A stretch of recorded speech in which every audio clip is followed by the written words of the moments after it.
ये कहानी है दो दोस्तों की जो कि एक छोटे से गांव में रहते थे। एक बार वो दोनों किसी काम से शहर गए और वापस अपने गांव लौट रहे थे।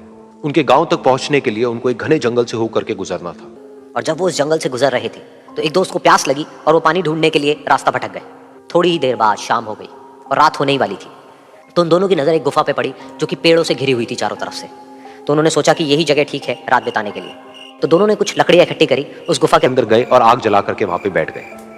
रात का वक्त था, गुफा के अंदर आग जल रही थी, बाहर बिल्कुल अंधेरा था और कुछ जानवरों की आवाजें आ रही थी। तो उन दोनों में से जो एक दोस्त था वो अंदर ही अंदर डरने लगा, क्योंकि उसने भूत प्रेतों की बहुत कहानियां सुनी थी कि रात के वक्त जंगल में कुछ भयानक आत्माएं भटकती हैं और अगर उनको कोई ऐसा भटका हुआ आदमी मिल जाए तो उसको नहीं छोड़ती। तो जब उसने भूत प्रेतों की बात अपने दोस्त से करी तो उसके दोस्त ने हंसते हुए उससे पूछा, क्या कभी तूने किसी भूत को देखा है? तो उसने कहा, नहीं मैंने तो नहीं देखा, लेकिन मेरे कुछ जान पहचान के लोग हैं जिन्होंने देखा है। तो उसके दोस्त ने उसको समझाने की बहुत कोशिश करी कि यार ऐसी सुनी सुनाई बातों पर विश्वास नहीं करते हैं, अब तू सो जा और मुझे भी सोने दे, मुझे नींद आ रही है। और इतना कह करके उसका दोस्त वहीं पर लेट गया और थोड़ी देर में सो गया। लेकिन वो जो अंदर से डरा हुआ था वो लेट तो गया, लेकिन उसको नींद नहीं आ रही थी। उसको लग रहा था कि शायद यहां पर कहीं कोई है जो छुप करके कहीं से उसको देख रहा है। उस आग की वजह से कुछ परछाइयां बन रही थी वहां पर पत्थरों पर, तो उन परछाइयों को देख करके भी वो डर रहा था। फिर कुछ घंटे तक ऐसे ही चलता रहा। फिर उसके बाद में क्योंकि वो थका हुआ था तो उसको नींद आ गई। लेकिन नींद आने के कुछ देर बाद ही उसको एक सपना आया।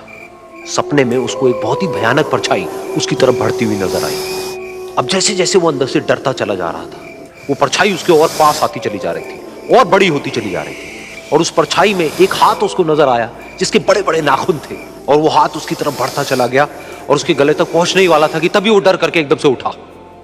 फिर उसने अपने दोस्त की तरफ देखा जो कि सो रहा था, उसको पकड़ करके जोर से उठाया। फिर उसने अपने दोस्त को बताया कि उसके साथ में क्या हुआ। तो उसका दोस्त फिर हंसने लगा। फिर उसके दोस्त ने उसको कहा, अब अगर दोबारा से तुझे वो परछाई दिखे तो तू वही कहियो जो मैं तुझे कह रहा हूं कहने के लिए, फिर देखते हैं वो परछाई तेरा क्या करती है। तुझे अपने अंदर ही अंदर बोलना है, मैं तुझसे नहीं डरता, सामने आ। तो उसके दोस्त ने वैसा ही किया।